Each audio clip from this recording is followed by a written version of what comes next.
everybody. Welcome back to the Four Fab Fatties. I am Allie, and this is Alyssa, Rebecca, Maria.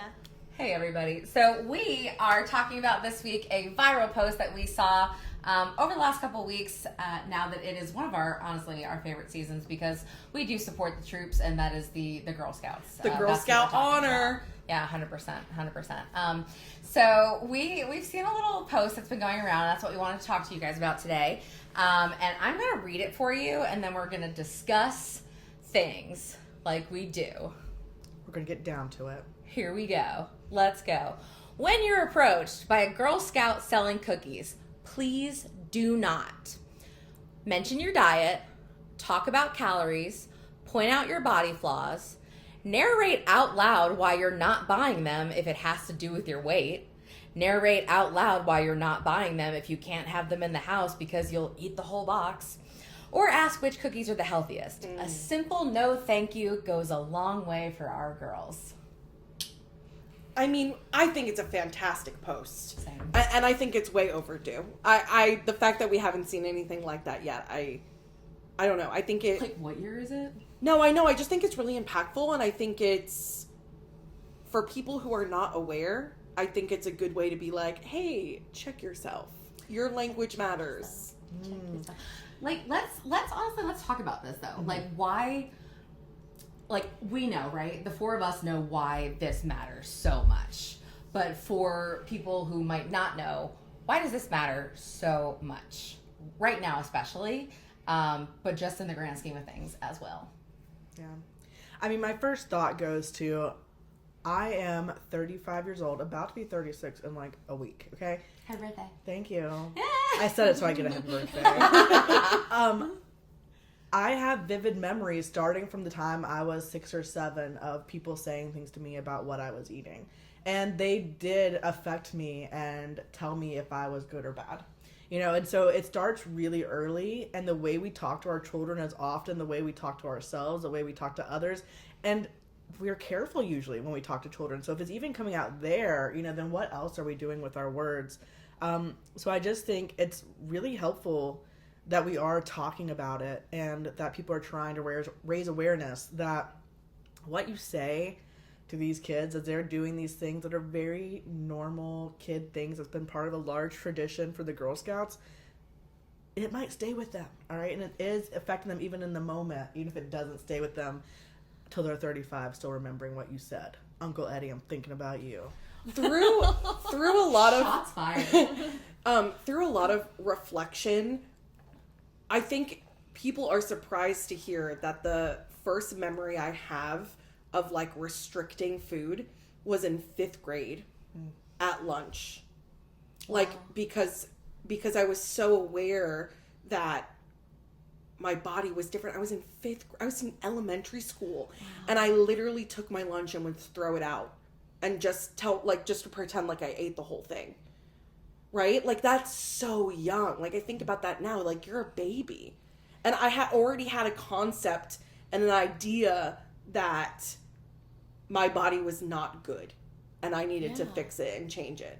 Okay, so were any of us in Girl Scouts? Yeah. I was. Anybody? I made it to Brownies, aka the first round. Same. I also only made it to Brownies, and you were? I made it to 6th grade, and I don't know what that is. Okay, damn. I stopped when I went to middle school, but my mom was our Girl Scout troop leader, and we kind of had a lot of fun. We did cool things. I got scared when we went to camps, but I do remember we had this like spaghetti dinner where you couldn't use your hands and you couldn't use any silverware. That's fun. Maybe it just wasn't silverware, and you could use your hands. I hate everything about that. Apparently, that's still going on. I can't. That's so silly. Yeah. But like I only made it through Brownies. I think I didn't like the outfits. And then my mom tried to put me in etiquette classes, and that also did not work out well for her. But I remember like being even that young. Like, how old are you when you're in the Brownies? Who knows? But like being that 5, young 6. and thinking about some of these things, like having grown women tell me like, oh, I can't, you know, I'm not being bad this week, right? Mm-hmm. And those are still things that I hear in my daily life from adults who are putting moral values onto inanimate objects, right? That are like, oh, I'm being so bad, I'm gonna have an extra piece of bread, or I'm being so bad, I'm gonna get cheese on my sandwich today. We're being bad, but bad. What? And so that's why I think this post is so cool, because it's literally like, this is the first time I have seen really the general population take a little bit of responsibility for the way that we're talking to at least the younger generation, maybe not us, but like the younger generation, and say, hey, maybe we should be a little bit more careful about the shit that we say to them, right? I don't know. I feel like there's thoughts here. There's thoughts happening behind those doe eyes. The whole idea of like adding morality to food really gets me. Like, I've been through stuff with a dietitian. I know you have. And a lot of the messaging is that you ate today. Like, congratulations, you did it. Like, why are we assigning all these things? But not only that, but like, if you just think about the food pyramid and all that nonsense that we were fed for so many years, like, how many breads were on there? But then you don't want me to eat the breads? I'm still confused. And then you wonder why so many of us have struggled with nutrition. Yeah. Like, none of it makes sense. It's always flip-floppy. And then so many of us struggle, and then we're, like, kicked for it. Mm-hmm. Like, well, why don't you know? Why don't you know what to do? Like, maybe because it's been mixed messaging for years, and literally decades. It's mixed messaging because whatever diet concept they're working with has to function in a certain way, and it really promotes this like all in or all out mindset of like, you must be doing all of these rules, and if you mess up at all, then you're all the way out. Right. And that's where so many of us have gone on to like yo-yo dieting and so on. But it also just makes it hard to like come to peace with any kind of food. And the thing is like, we like to say, oh, the bigger kids, they're the ones eating all these XYZs. No, because you know what? My household that I grew up in, my dad was diabetic. We didn't have any carbs in our dinner. If so, it was a little potatoes and veg-all, or canned veg-all. We did not have breads. We had like Snackwell's cookies, you know. Meanwhile, my friend who was in softball and stuff, her family had dessert, like homemade dessert every night, you know. And I think about like, okay, so my biggest Girl Scout memory is actually that my dad would buy Girl Scout cookies and he would put them in the top of his closet. Now, that's not necessarily to keep us from eating it because he thought we were big kids or anything. It's because he had 4 children and he knew he wanted those cookies, dang it, and like our little grubby hands are going to get in it. The same. You know, so he had to do the same. You know, I would. Do I the respect same the too. grind. Yeah, I respect the grind. He's like, listen, these peanut butter patties, I'll fuck You're gonna some. keep your hands off my cookies, kids. Yes, but because they were up in his closet, they were the Holy Grail. Yes. They were so much more taboo. Yes. Like, who can steal Dad's cookies? It was a whole little mission. And when you did get them, especially, I think a lot of my food issues come from having siblings. Because when we did get it, siblings and not enough of food. Because I still very much like feel like I don't have enough and I overbuy so that I don't have to not have stuff. Is when it did become available, if you didn't grab your share then, your siblings definitely were. And like you weren't going to get any. So then whenever we could have it, of course we wanted it, and of course we'd be so overly excited. And I'm just like, if that food wasn't like bad sometimes and good sometimes, and you can't have it now, but you can have it then, and you know, only like this prize thing that again was made taboo, it would just be such more of a neutral item for me versus it's really packed. It's so true though. Food. It's so true though, because like I've even noticed that for myself in the last 2 years, where I have kind of changed my relationship with food to like understanding that if I just stop like assigning these moral values to food, or stop, you know, oh, I can't have too much of this, or I can't have too much of this, or this is bad, this is good, whatever. Like I've noticed that things that I used to quote unquote binge on or pig out on, or whatever they'll say, right? I now am like, I can keep, you know, an entire pack of Oreos, right? And just grab, you know, 2 because they taste good, right? And it's not like I feel like I have to eat the whole entire package at once because I really shouldn't have these, so let me just get through these super quick, you know, like they were never here. and it's funny, like, it's funny how those similar experiences really do, like, you don't really, there's so much that goes behind, like, our eating behaviors and how we restrict things and like the psychology behind food. So I think it's really interesting to have those, like, almost different experiences, but same perspectives at the same time. And then it's also what you said about, like, the food pyramid and stuff. It's so wild to me how, like, our whole lives, right, going to school, it's like, oh yeah, you know, even this pyramid and this layer and this layer, and then you get to your upper 20s and it's like, oh well, you can't have fruit because it's got too much sugar in it. You can't have this because it's like, this is from, don't eat bread. This is from that'll make you outside. fat. This came out of the ground, and this is bad for me. This is bad because it has too much natural sugar. Well, I mean, if we think about it, like, look at eggs. Oh, okay, eat the egg, but hard boil it. Oh, but now don't eat the yolk, because that's where all the bad part is. All the bad part. Oh, but wait. No, like, egg whites are bad too now, so you should only eat the yolk. But, oh, no, just kidding. Like, maybe you should Cholesterol just... free, but actually need some good cholesterol. Right. Does this not sound insane? Does it not sound insane? Like, and then you walk through the grocery store and you see these, oh, fat-free this and guilt-free this. Okay. Did you know that guilt is not actually an ingredient? It's not. I don't know if you guys are aware of that, but, like, anybody who's like, oh, this is guilt-free. Oh, I add it to all my meals. You know what?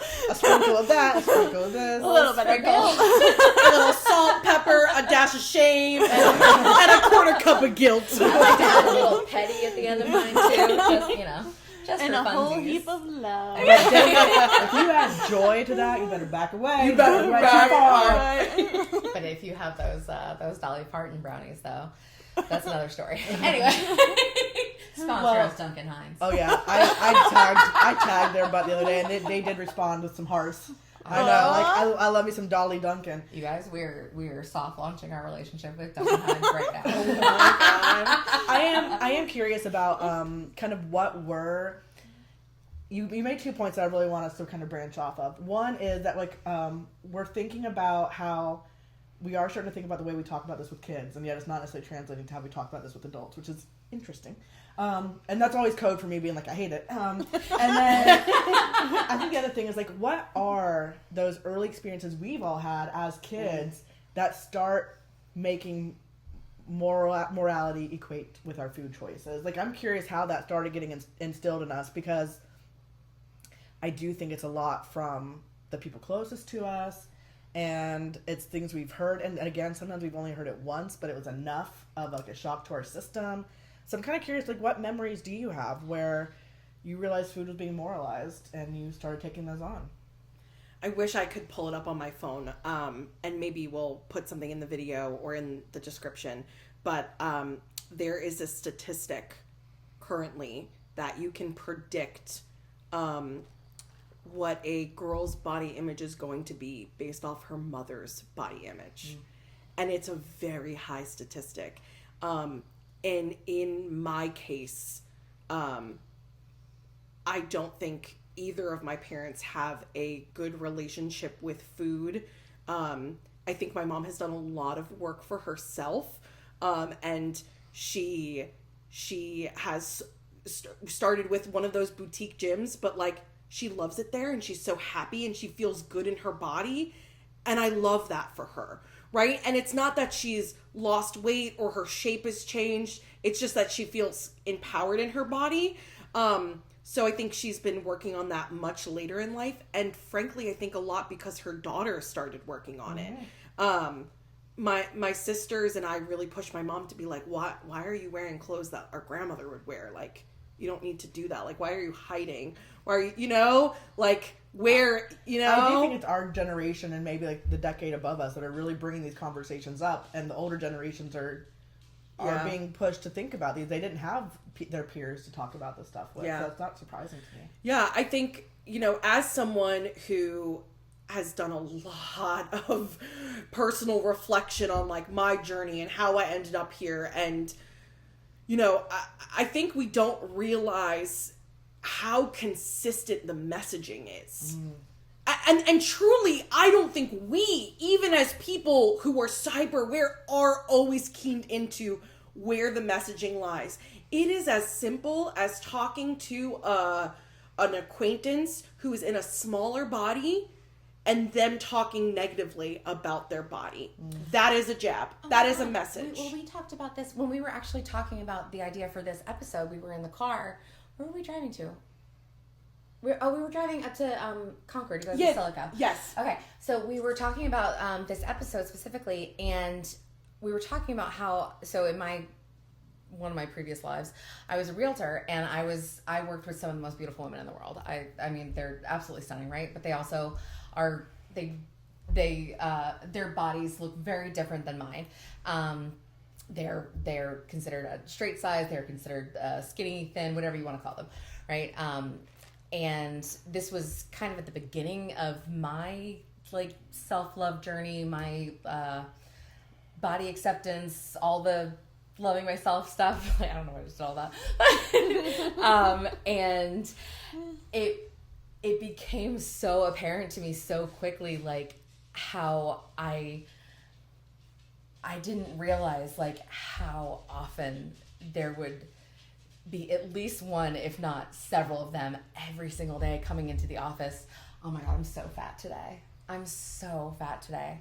I'm so fat today. And I'm like, I am here. And once you're tuned into hearing it, you can't not hear it. Can't unhear right? it. You can't unhear it. But so like, and I'd like to point out, I'm fat every day. I literally, and it's like, but the thing is, it's like, so I have to sit there and yes, there were times where I tried to educate and try to say, you know, what do you really mean? What do you mean? Like that gif of Jennifer Lawrence, right? But like, what do you mean? And it's like, are you saying that you are fat today? Or you are gross today?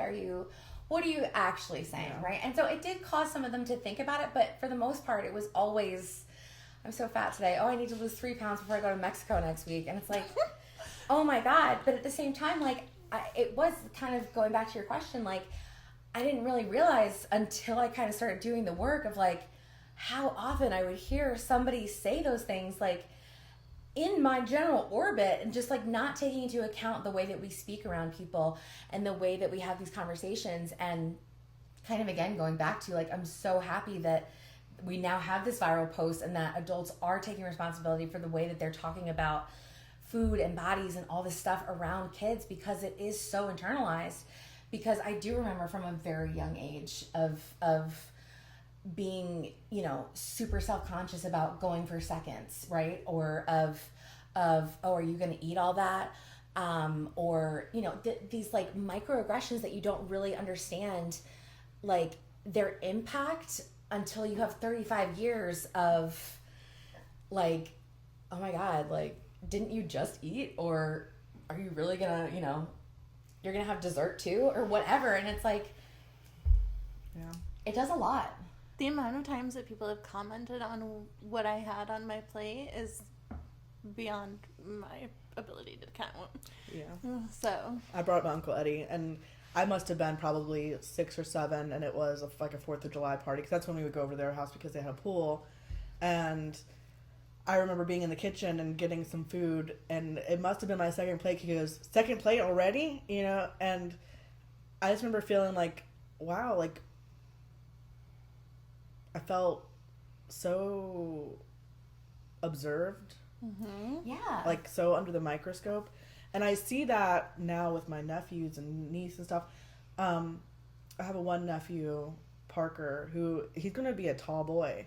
And he is slightly heavier. And I feel like he gets scrutinized more than my other niece and nephews because they're thinner. And so people aren't looking at what they're eating. They're looking at what he's eating. And I feel it. He's 5. I feel their gaze on his plate. And I've already seen people comment a couple of times about what he's eating. And I'm like, I feel my defenses go up for him. Yeah. I feel my concern for how people are going to talk to him about his body. And the thing is like, we are, of course, women here, and we identify as such, and so our experiences are shaped by being women. But I teach college, and so many of my male college students have been much more vocal about them having eating disorders, a lot of times either because they were chubby teens or because they were in athletics and their coaches really coached them towards eating disorders, you know. And no one's free from this. Everyone's caught in this system, and probably the only people that feel free are the ones who bought in. And and it just, who does it serve? Who does this kind of like moralizing of food serve? I don't know what benefits come from it at all.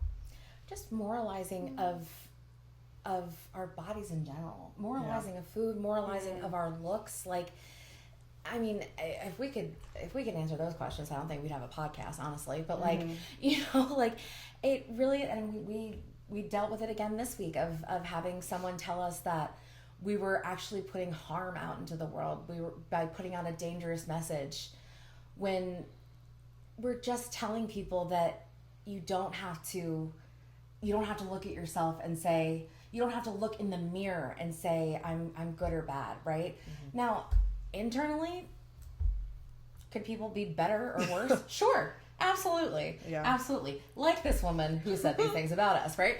Well, I do think it's interesting because I was like, I had a thought for myself this week of like, because that call out, right? They want to make it about our behavior by like the fact that we're talking about this stuff, right? Mm-hmm. Because normally what happens is we get called out just for the way we look. And normally I'm a fan of saying you can call out behaviors.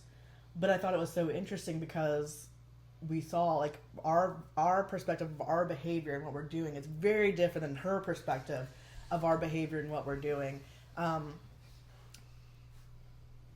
Yeah, I don't know where that's going, but essentially like this idea of like internal is that even that's not a straight and factual sense. Like we have what we value, like we are operating on two different value systems, and like we're not going to agree on what behaviors are appropriate.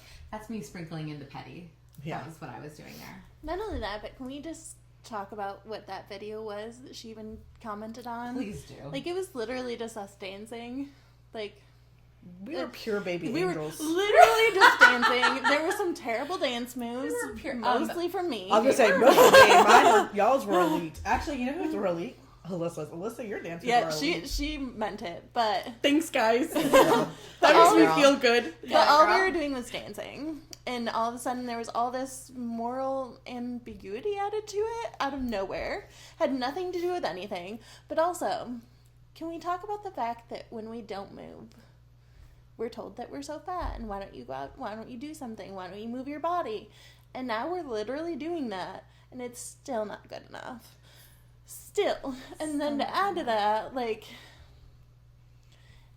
she tells us, like, she went on this huge tyrant about how the messaging we're putting out there is terrible for children, and like, what if other young girls see this? What? And not only that, what if the other young girls see this and think that it's okay to be fat because they'll have friends and support? Ooh, wow. Excuse me? Yeah. Excuse me? So our message of telling people that if no matter what, they are worthy of having friends and support. If that is a dangerous message, I will be happy to continue to spread it. I'd love to co-sign that. Absolutely. That just like hurt me. Like that just hurt like a young part of me. Yeah. No, like her, like again, something about like me reading it online, it doesn't emotionally hit me until I hear y'all say it out loud. And maybe I need to start saying this stuff out loud more because what is put online, like people should say it out loud and like see what it feels like to say those things. Because when I was in high school and I had a couple friends who I thought were just confident, amazing girls that were funny and beautiful, I thought of myself of undeserving. Like, how am I so lucky that they chose to be my friend? And like, what am I bringing to this friend group? Because it's not like I'm bringing party, fun boys, etc. Like I just really did not feel like I deserved friends. And to hear this woman actually think that it's wrong to make fat kids think they deserve to have friends. Right. It's or support. Oh my It's gosh. uncomfortable. It's so that's what got me so angry this week, and like that's why I was messaging you guys like, please, I need help like getting off the internet because I'm so angry right now because I just like it's literally it's people want to look at us and place moral values the same way that they do with food, the same way that they do with diet, like with exercise, with all this kind of stuff. And it's like on a human being, on an actual person. And it's just, I was telling this to my other friend the other day, my friend Megan, that like I literally sometimes it is truly insane to me how much time we have to spend on the internet just trying to convince people that we're a actual person.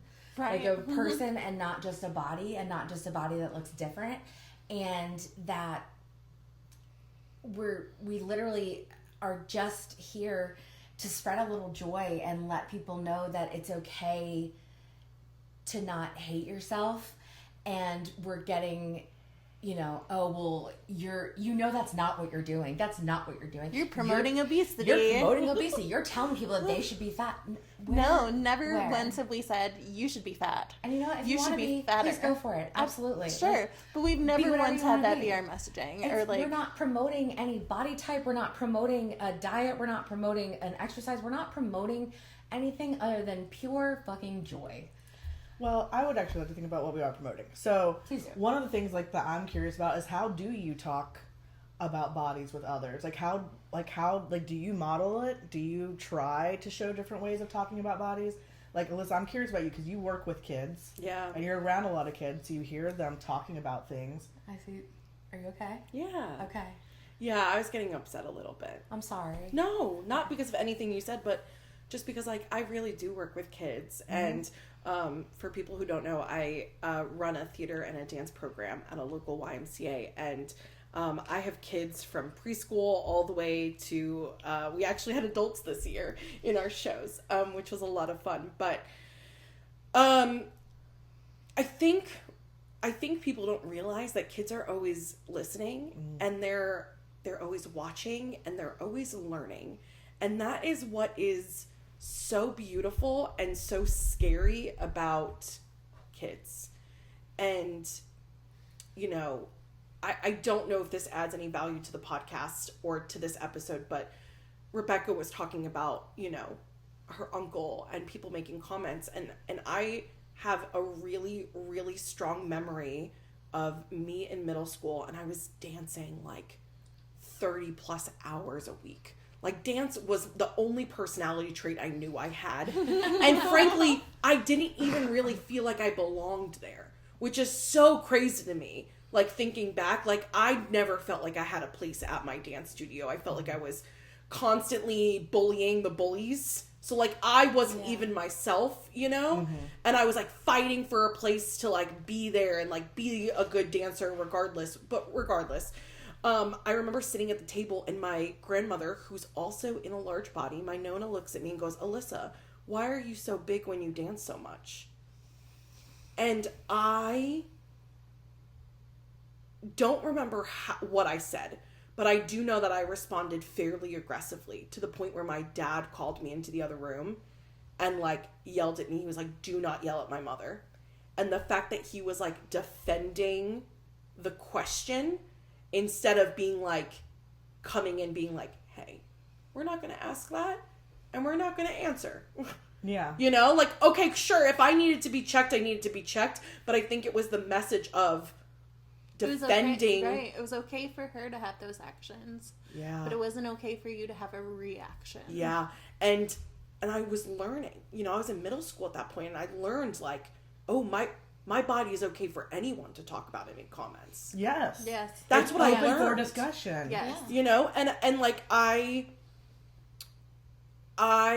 am, first things first, I love working with kids and I love my job. So that it really fills my bucket. And there has been, like, a personal mission of, I felt so unsafe and so unwelcome. So there's been, like, a really big personal, like, makes me feel so good to be able to provide, like, a safe space for kids to come and just be the weird kid.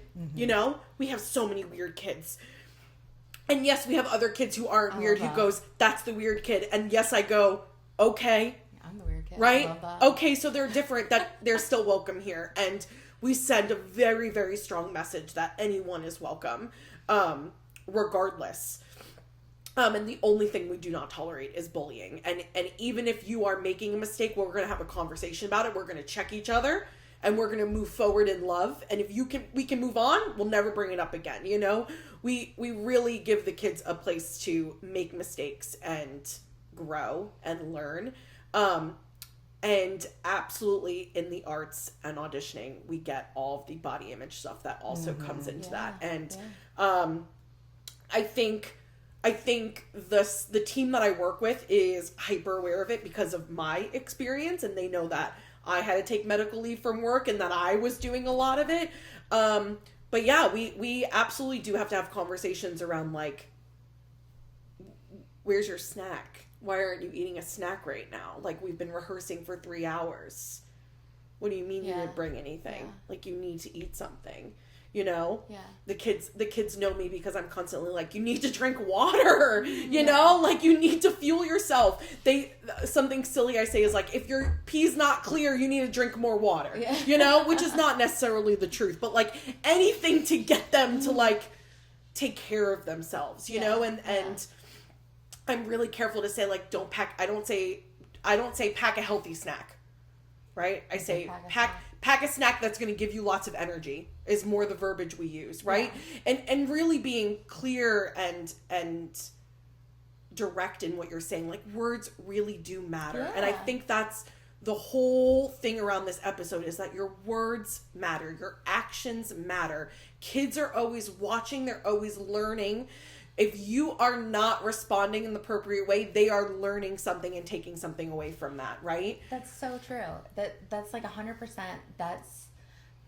I mean, I think that we all probably have like at least one, if not like an entire like reserve of those like kind of like core memories of our family members or somebody kind of making us feel like this wasn't okay. But like, again, we're just now getting into that point where, like, you know, we talked about in an episode, was it last week or the week before? I can't remember now. But just how, you know, it's finally now just being talked about that, like, we don't have to take our doctor's word as like, right? So like now we're getting to this point where we can question the adults in our lives and say, hey, you know, it wasn't right that you always, you know, took grandma's side and let her say these terrible things to me just because, you know, respect your elders, right? So I think that we're lucky to be at that point, I think, but there is still so much work to be done because of those things that we have internalized and the things that I realize that, like, I guess to answer your question, the things that I'm noticing that I do, like, I feel like such a broken record sometimes, but like, and I feel like I'm being annoying, but even, you know, being around my mom a lot, you know, my mom still has a lot of internalized body image issues, right? And I think that my mom is beautiful. I think that I've never, you know, I never looked at my mom and said, you know, oh my God, you know, my mom's a fat person. Like, that was just never, right? But like, that's how my mom has always seen herself. And so, like, all the time my mom's like, you know, oh, I'm being bad today. I'm being bad and having this. And I'm like, you're not.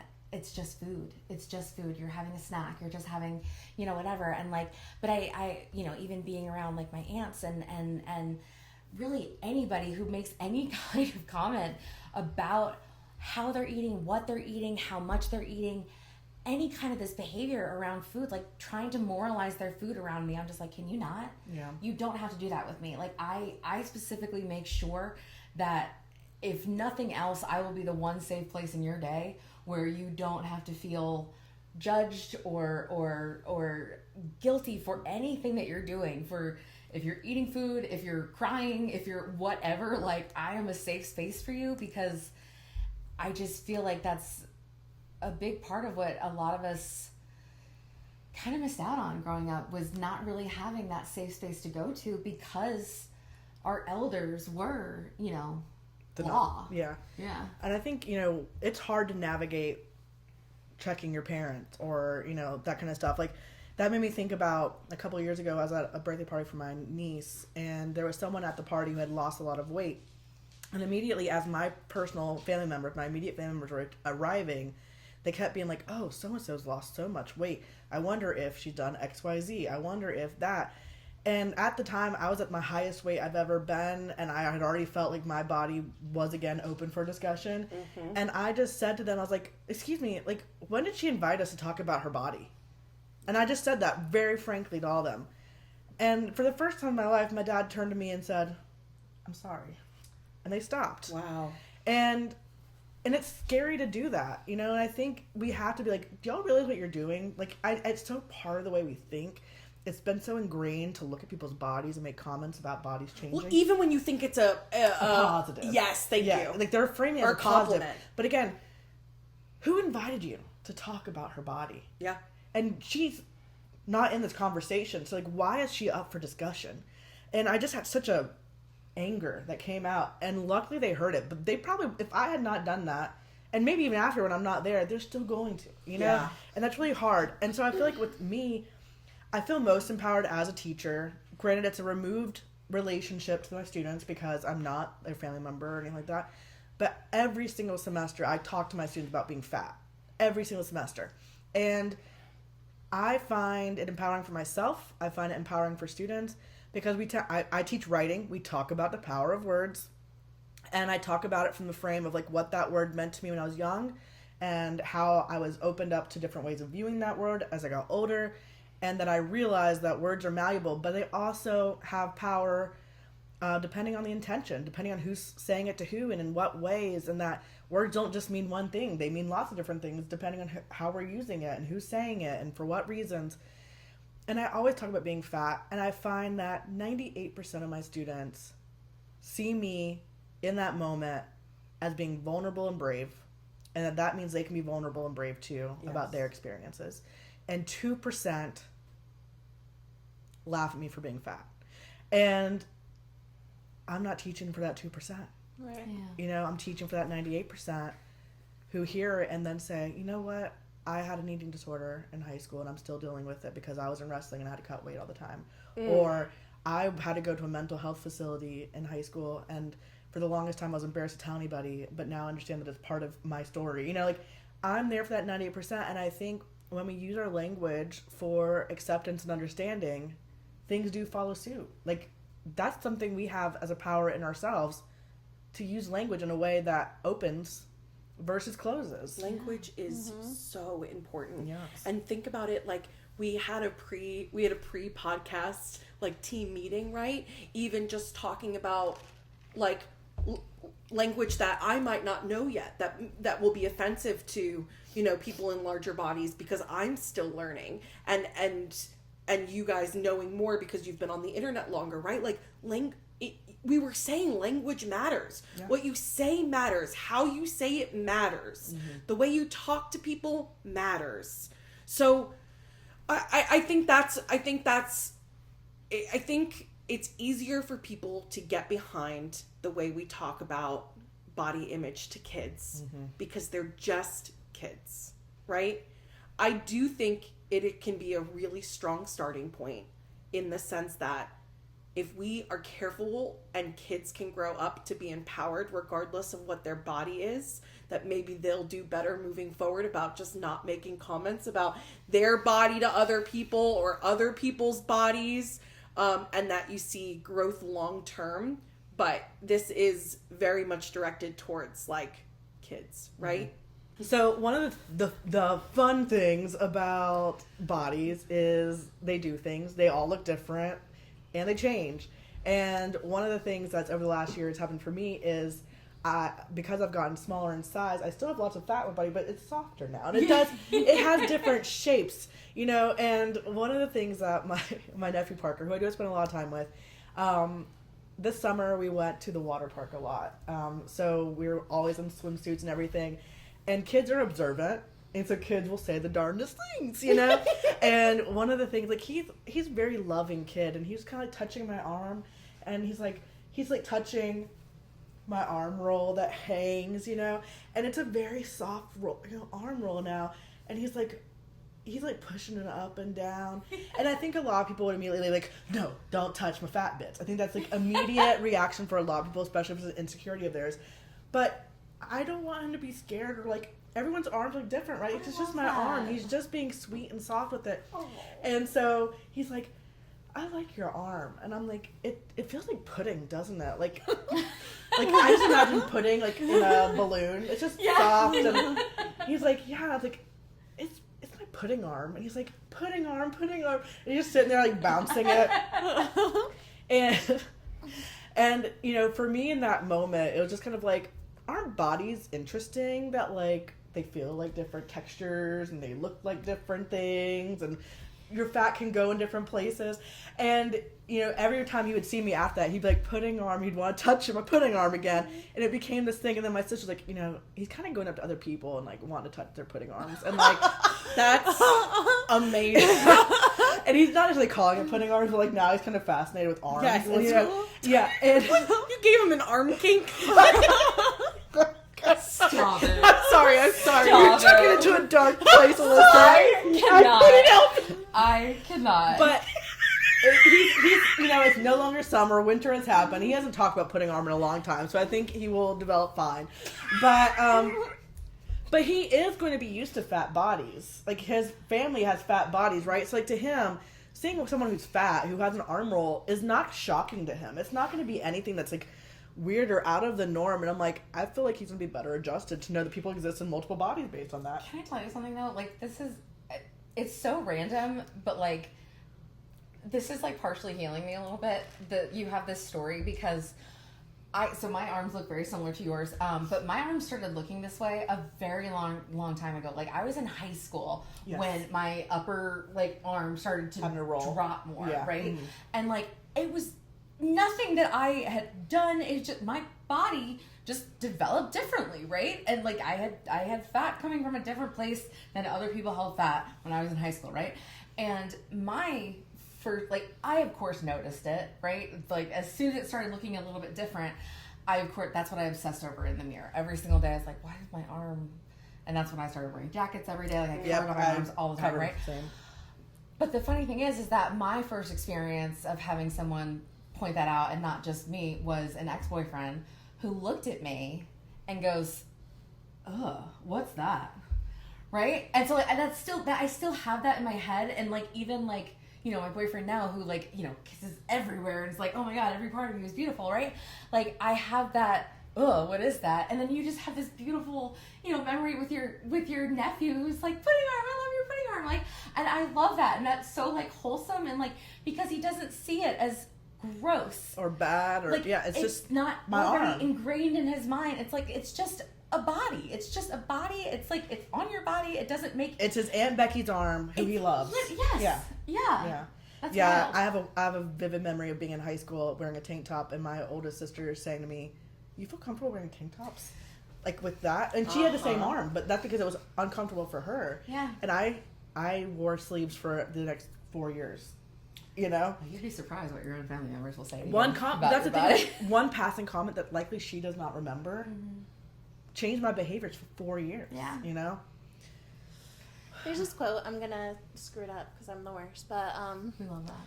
It's like, basically to the extent of, I didn't know this was bad until somebody told me it was. Oh. And that's kind of the whole idea with being fat. Like, I never thought fat was a bad word. I didn't think it was a bad thing until somebody was like, change that context for me. Yeah. And so I think that's a huge part about, like, why it's so important to talk to children differently is because they are little sponges. They take in literally everything you say, and they're very much a product of their environment.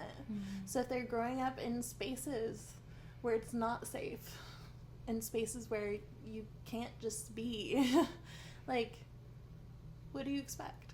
Exactly. And so, like, personally, I remember so many times with my grandmother where it was either eat, like, you have to eat something, or when I would, then it'd be like, why are you still eating? So it's like, again, what do you want from me? It's like, so, like, again, the vastly different sides of the spectrum, and it's either, like, why aren't you eating? Or, oh, now you didn't eat right. Yeah. So, like, again, the struggle, like, what do you want? I'm damned if I do, I'm damned if I don't. Yeah. And so, it's no wonder that so many people just have these difficulties, have eating disorders, disordered eating, like, and they go through all this because so many of us had that every day. I remember another time when my aunts and my grandmother were doing a diet together, and they were like, why don't you do it with us? Yep. And I was like 9, and let's get into this diet real quick. It was a diet where you specifically only ate 5 oranges one day. 5 bananas the next day. You were 9? 9. 5 hot dogs the next day. No ketchup though, not allowed. And then like another day it was like 5 apples. 9? This is such a ridiculous diet. Like, So ridiculous. I want to say another day was like you see in like that like 1960s like vintage, they're very like, viral you because have it's so 2 easy to glasses follow. of wine, a cigarette, and go to bed. and go to bed. I want to say the other day was like 5 hard-boiled eggs. But they were like, you should do it with us. It'd be good for you. Yeah, my dad invited me into Weight Watchers when I was a kid too. Yeah. And I would ride with my mom to Jenny Craig. And I think that's the thing, like I understand like my parents were in diet culture. Like my parents were deep in it. They were raised deep in it. And it's I'm not a parent. I can't imagine the responsibility I'd feel on my shoulders. Right. You know, raising a child and you know, I get to think about it in terms of being cool Aunt Becky, not actually navigating raising a child on my own, you know. Yeah. But it is so influential, and no parent really gets by without doing some kind of damage to their kid, and doing a lot of good things too. But it's really impossible. That. Yeah, it's an impossible position to be in. I think to not do something that's gonna hurt your kid somehow. And just take away the being a parent, being a human being, right? You're not always gonna get it right. We don't always get it right? But this is showing me that there's been progress. There's progress happening, that we're starting to be more aware. We're starting to understand that, we do have older generations that are saying, oh, why do these kids feel so much, and why this and why that, blah, blah, blah.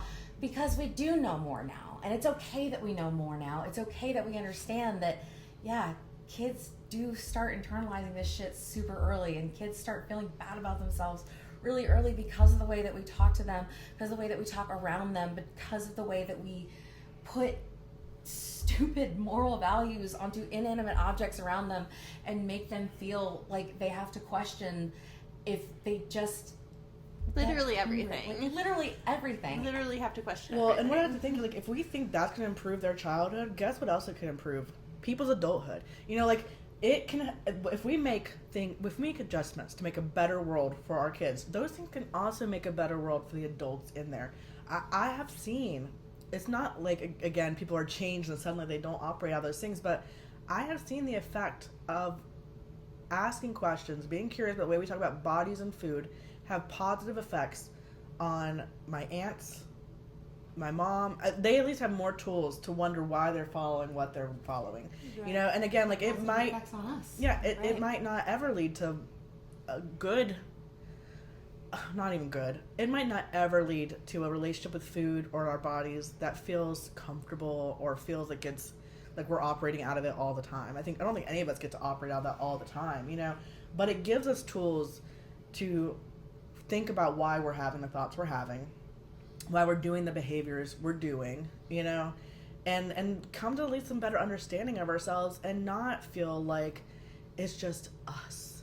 We are people being influenced by the world around us, by the people around us, by societal norms, and we're navigating a lot, and we have to give ourselves grace, we have to give others grace, but it's when it's really coming to an idea we can be intentional about what we're doing and hold values that do change the way we talk about food, morals, bodies, to again make a more inclusive space. So one thing I have noticed though regarding that is that the people who push back against us the hardest are the ones who are still hating their bodies and still struggling. They're deep in the messaging. Right. So if they were to question that, smaller will equal happier. yes, and if they were to question that though, or push back against it at all, it's literally takes their whole life and puts it at a tailspin. So I get why there's such a struggle.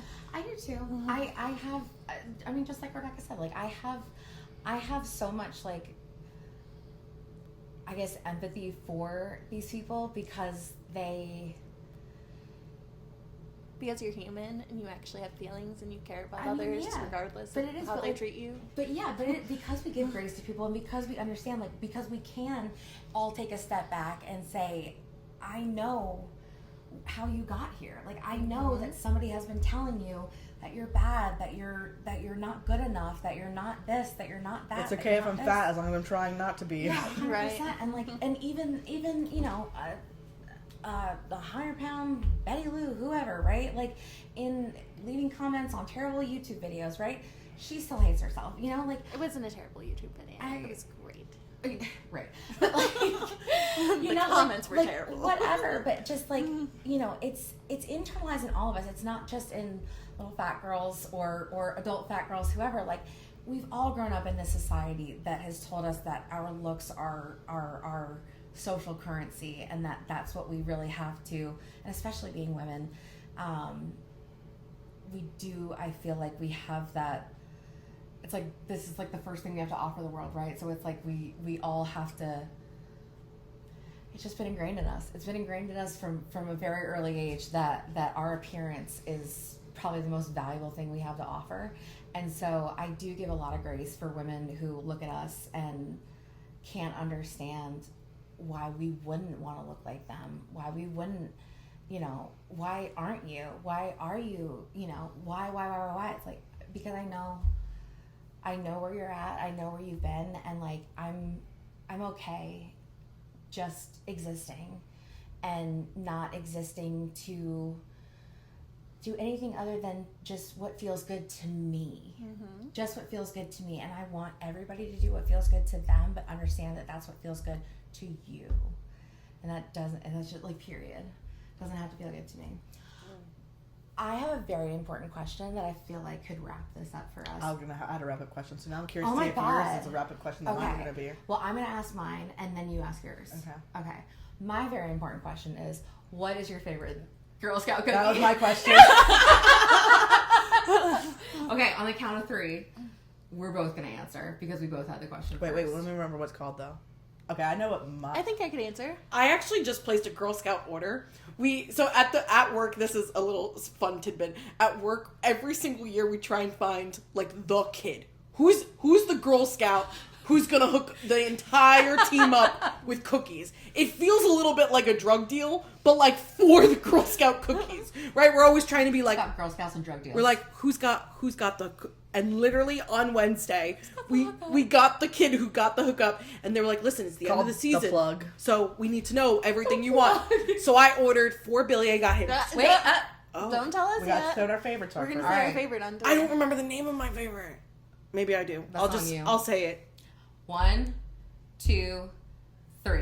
Thin Mints. Tag butter along. patties. Yes! Yes! What did you say? Peanut butter patties. No, you're wrong.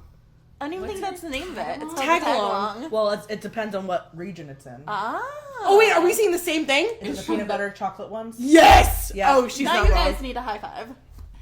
Okay, wait. But you're But right. Thin Mints Thin are Mints. I will say, absolutely- I got 2 boxes. Samoa's. Put it in the freezer. Samoas. See, Absolutely. I was afraid to say a Samoa. Yeah, I no. know it's Samoa racially too. insensitive now. Caramel Oh. Delight is, I think, the new. Oh, the new- oh. Yeah.